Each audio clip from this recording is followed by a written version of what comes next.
codenamed the Katana. This new system would later be known as the Dreamcast. I was completely excited at the prospect of a next-generation platform from Sega because it was clear that we had struggled with Saturn. The Sega Saturn was a miserable failure for Sega, and they really wanted to get back into the race.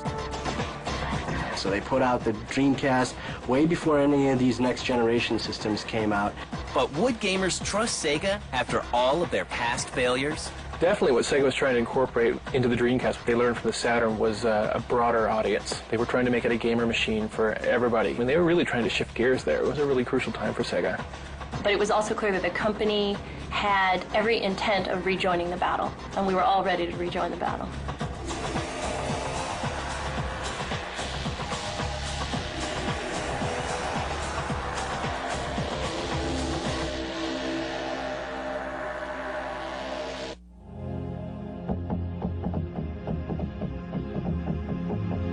On November 27, 1998, the Dreamcast is made a reality to the Japanese gaming public.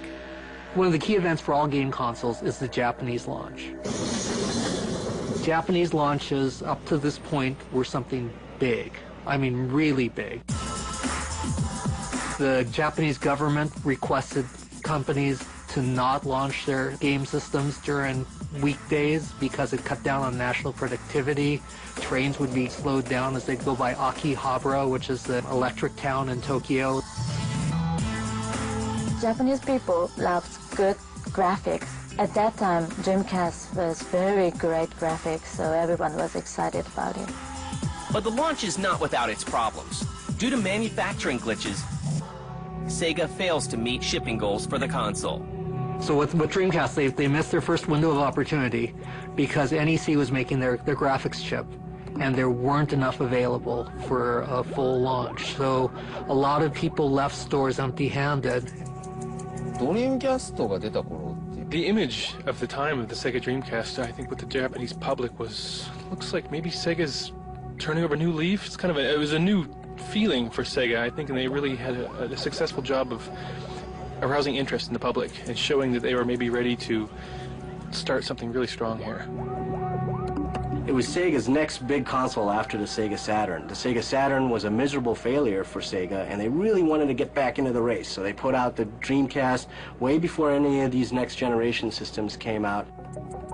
With the U.S. launch still more than a year away, Sega president Bernie Stolar takes note of the mistakes made by his Japanese partners.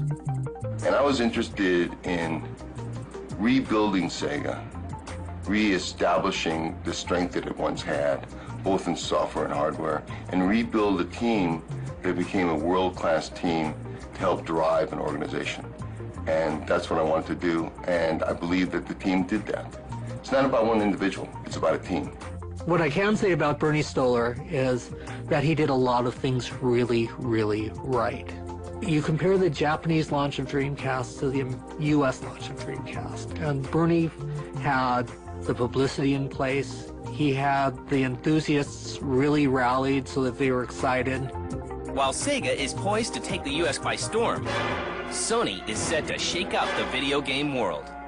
At every moment with Dreamcast, it was always kind of threatened by the looming shadow of this unshown thing. The shadow of PlayStation 2 always loomed large over it.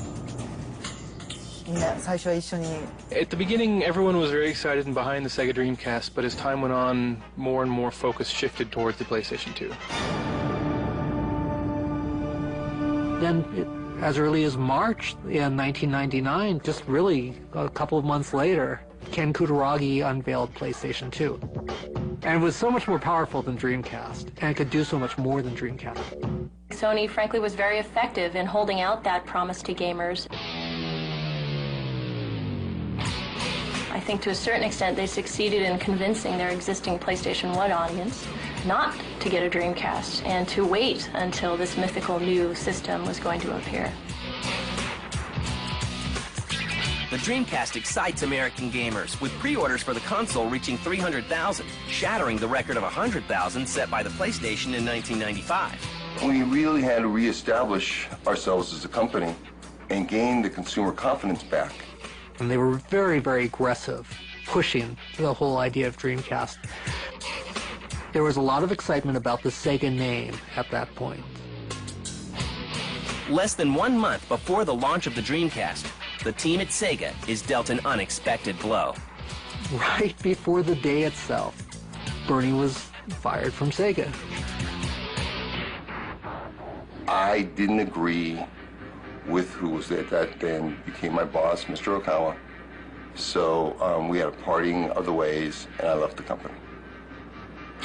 It was unfortunate, but the team that I had built and the team that had really helped build the launch, they were in place. They were ready to go. They were ready to drive the product. And they did. The Dreamcast juggernaut could not be derailed, and the system launched in the U.S. on September 9th, 1999 for $199. I think what made the Dreamcast so great are really the games. Right from launch, it had a couple really great games. It had the Soul Calibur. Sonic Adventure was really popular. It had great football games with Sega's NFL 2K series. Here's the snap. Barr passing for the score. And he's in for the score. One of the other things that made the Dreamcast so great is the online feature. Out of the box, this came with a modem, this system. Immediately, you could be getting on and playing against other people across the country, and that was a real novelty back then. Just 4 days after the U.S. launch, Sega reports selling 372,000 Dreamcasts and bringing in over $132 million. The launch was successful. Sega was successful. And it regained the confidence of both the retail community and the consumer. We knew the Dreamcast was a tremendously successful launch when retailers started calling us in week 2 and 3 saying, we're out of stock, we're out of stock, we have to have more hardware, we have to have hardware, people are banging down our doors. Sega tried to do all the things that they had done wrong with Saturn, right with Dreamcast. Saturn was very miserable to program. Dreamcast was a snap to program. Saturn had a very old-fashioned controller. It was really just a Genesis controller, still at the kidney bean shape. Dreamcast had a newfangled controller. They really looked and tried to do everything different. And that's one of the things that was really good. But would it be good enough to hold off the PlayStation 2?